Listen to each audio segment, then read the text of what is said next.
Paano daw ba i-handle yung mga stress? Kasi syempre sa panahon ngayon, napakaraming taong dumaranas ng stress and then sumasapit na sa atin yung mga anxiety, anxious na tayo, hindi na tayo mapakali sa buhay. Simple lang yung dapat nating gawin and this is the most important one is to pray. Ito lang talaga yung mga antidote ng ating mga gantong emosyon, yung mga super stress na tayo sa buhay and then feeling natin na burnout na tayo, drain na tayo emotionally, mentally, every day, ang dami nating inaasikaso, ang dami nating talagang ginagawa. And hindi yun maiwasan kasi it's a part of life. And most especially if you are working, kapag nag-work ang tao, diyan talaga papasok yung mga stress. Especially if marami kayong hinahandle sa like sa companies. Most especially kapag humahawa kayo ng tao, yun talaga yung pinaka number one na napakahirap gampanan. Pero we have no choice because we have to work, to make ends meet. Ang dami talaga nating ginagawa araw-araw. Pagka makaranas lang tayo ng gantong pakiramdam, like if you are super stressed, pray. Yun yung pinaka-weapon talaga natin sa buhay na ito. Kasi kapag i-allow din kasi natin itong mga bagay na ito, i-embrace din kasi natin itong mga emotions na ito. Hindi natin ma-enjoy yung everyday life natin kapag nanatili ito sa puso natin. No? If we are very anxious, ang dami natin mga worries sa life. And ayaw ng Lord ng ganon kasi ang gusto ng Lord, we have to enjoy sa buhay na binigay niya sa atin at sa mga bagay na ipinagkatiwala niya sa atin at sa mga trabaho na meron tayo, mga negosyo na meron kayo na ipinagkatiwala, ibinigay ni Lord sa inyo. Ang nais ng Lord is you have to enjoy all the things that you have. Yun ang purpose niya, bakit tayo binigyan ng gantong klaseng buhay, bakit niya tayo binigyan ng mga bagay na ganito because God wants us to be happy. God wants us to enjoy all these blessings na ibinigay niya sa atin, pinagkatiwala niya sa atin. Ayaw din naman ng Lord na sagana ka nga sa buhay, napakarami mo nang na-achieve, ang dami mong mga bagay na ninais mo, meron ka na, and then you are not happy dahil lang sa mga stress, dahil sa mga iniisip mo, sa mga paparating na mga iniisip mo. So ayaw din ng Lord ng ganun. Hindi rin siya natutuwa kapag you are living in kasaganahan sa buhay pero hindi ka naman masaya. Ayaw din ng Lord ng ganun. Ayaw niya na nalulungkot tayo, nalulumbay tayo sa buhay na ito.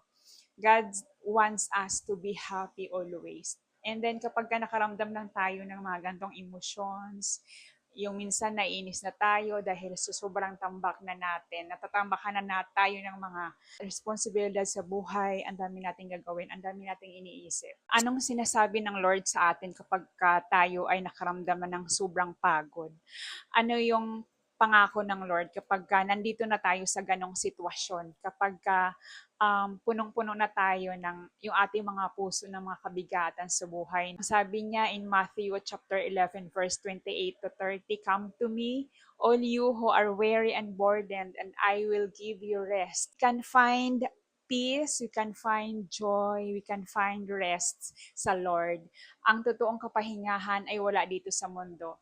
Ang kapahingahan lang na meron sa mundo is yung pahiga tayo, tutulog tayo, pero yung mga bigat, yung mga pag-iisip, yung mga puso natin na mabibigat, andyan pa rin yan. We cannot satisfy our soul, we cannot satisfy ourselves dito lang sa mundo. No? Rest, we can find it to Jesus alone. Wala nang iba. Siya lang yung makapagbigay sa atin ng kaginhawaan sa mga buhay na tinatahak natin ito, lahat ng kabigatan, no? Just surrender. Surrender means hindi naman siya ibig sabihin na mahina ka.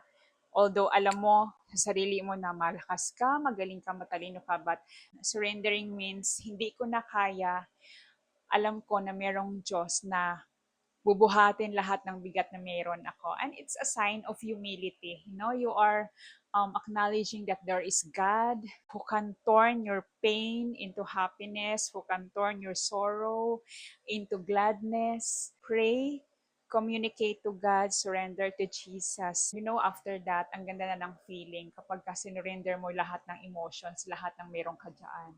Lahat ng mga pains, kapighatian na meron ka sa puso mo, if you just have to surrender everything to God, after that time na nagpipray ka sa Kanya, sinoko mo sa Kanya yan, inalaw mo si Lord na mag-work again dyan sa buhay mo, sa puso mo, sa isip mo. ang gaan sa pakiramdam. Believe me, because I am always doing that, no? Every day. Wala akong ibang kinakausap.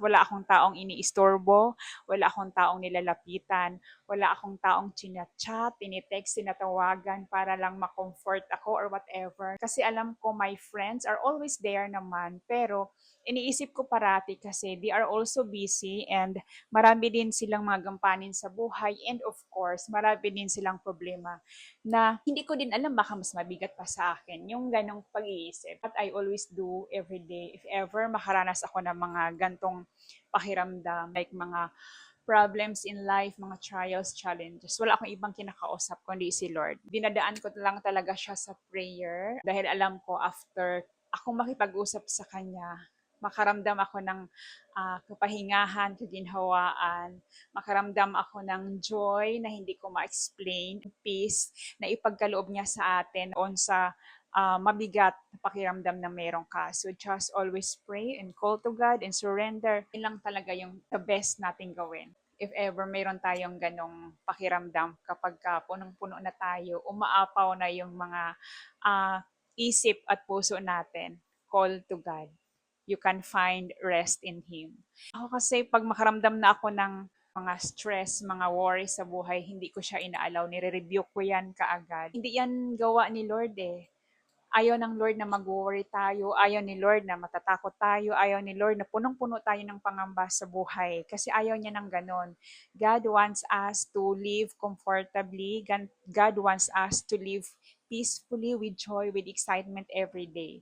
Kapag mayroon tayong ganong kasing mga emotions, doon tayo aatakihin ni Satan because Satan is very crafty, napakatalino niyan. He is very deceiving talaga kapag saan ka kasi mahina, doon ka rin niya atakihin. Doon din siya kikilos sa buhay mo. Satan is always competing with the Lord. No? Pagka ramdam ni Satan na nanghihina ka physically, emotionally, mentally, aatakihin ka na niyan at doon na siya magtatrabaho diyan sa buhay mo.